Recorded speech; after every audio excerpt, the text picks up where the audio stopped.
So, how do you bloom where you're planted? Coming up next on Pastor Bob's Coffee Break.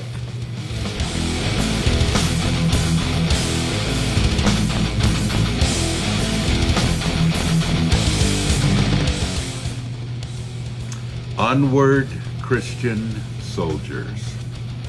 Truly one of my favorite mugs and one of our best mugs, I think. Had a great one. Onward, Christian Soldiers. And of course, drinking a little bit of Brewed Awakening this morning. And this one will get you going. It's so good. And all of our blends are fantastic. Folks, don't forget, you can get our coffee, our swag, posters, t-shirts, lots of mugs right here. We are metalwearfamily.com. Dear Pastor Bob, I'm living in a small town in New Zealand. I feel called to this community, but I don't know how the community feels about the truth of God and about heavy metal music. I'm wondering if you need to be in a big city, which is what I grew up in originally. But in general, New Zealand is backwards when it comes to the gospel and even finding a seminary school to go to. I really want to be a pastor, and I felt called to it ever since I became a Christian. Thank you for continuing to make me feel good about God. To be able to watch your podcasts is like a seminary school education. Everything I have learned over the years, I learned from you. Thank you for sharing your life honestly and truthfully for me and the world to see. Thank you. I appreciate that. Man, that does my heart good. Appreciate that so much. And thank you for watching, all of you that do. But what about this?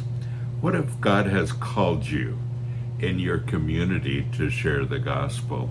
How do you do that? How do you do that without a seminary, education? And how do you do that by not being an official pastor? Can I just say that the best thing in the world you can do is bloom where you're planted? And seminary is not required. It's just not required. What did they do without seminary all of these centuries? Yeah. How did the gospel go forward these last 2 centuries? How? These last few centuries. 2,000 years since Jesus Christ was here. And yet, the gospel message keeps going forward. Why? Because God changes hearts. And we have the Bible to learn from, and the more we read, the more we learn, the more we can share with people around us too, and our lives change. When we look at the history of the church, it hasn't been changed by seminary graduates per se, and there's some seminary graduates that have done a great job, and some that really have not. Some people even lose a lot of their faith in seminary, depending on where you go. But that isn't the point. The point is when God touches you, when Jesus Christ establishes a relationship with you and you respond with it, that's what changes your life. It's not schooling, it's Him. And the history of the church bears that out. Having a heart for it, having a heart for people is so important. And if you have a heart for your community, simply begin. How do you begin? Invite people over to your house and say, would you like to study with me? Would you like to read the Bible? Would you like to watch this particular Christian movie with me? Whatever it might be. Would you like to just go out for coffee and talk?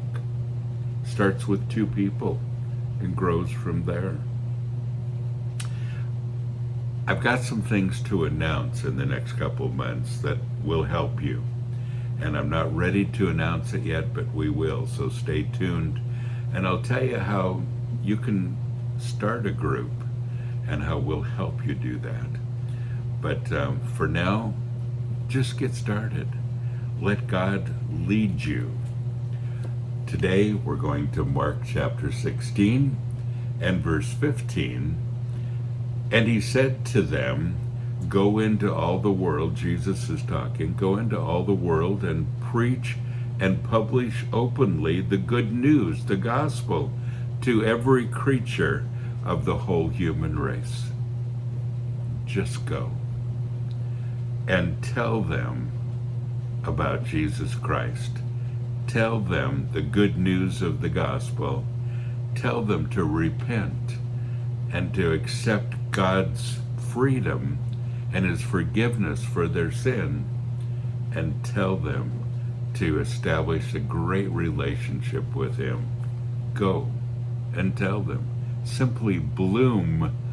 Go where you're planted. Don't forget, folks, you are blessed. So go. Really, go and be a blessing.